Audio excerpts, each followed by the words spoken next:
thank my colleagues for bringing the motion. Minister, people in my constituency of Meath West and right across the country are really struggling at the minute with the cost of living. They believe they are getting very little help from this government.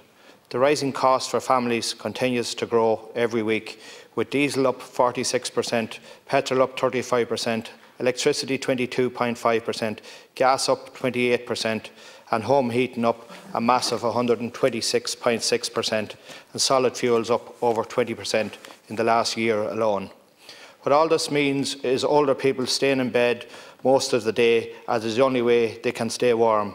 Others choosing between heat, food, paying the rent or the mortgage. Families going to work struggling to put petrol or diesel in the car. Minister, these are real people. The only thing staying the same is people's income. This government needs to act now, or do you realise the seriousness of the situation, or does this government care enough?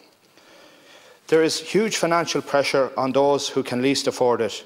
I have never seen it as bad. That is why we in Sinn Féin are calling on this government for the removal of excise from home heating oil, cancel the carbon tax increase, which will increase the cost of gas and home heating oil from next Sunday, and scrap plans to ban the sale of turf from September. Turf is the only form of heating that has not increased in price in the last 12 months. It is mainly the well-off who cause most emissions and who are best placed to do something about it. Yet, most government policies seem to be the ones that penalise the poor, like burning turf.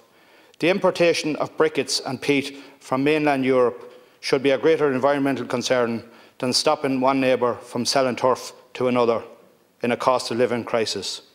In a lot of cases, we are talking about older people who are not able to rear the turf themselves and rely on their neighbours to cut it, rear it and sell it to them. What alternatives are there for these people? They don't have money to retrofit their homes. They need 100% grants, and even then it will take years. While Fianna Fáil and Fine Gael might like to blame the proposed ban on the sale of turf on the Greens, when in their own rural constituencies. The fact is that without the support of Fianna Fáil and Fine Gael, the Greens cannot bring in this ban on the sale of turf. Rural Ireland is watching which way they will be voting on this. Thanks.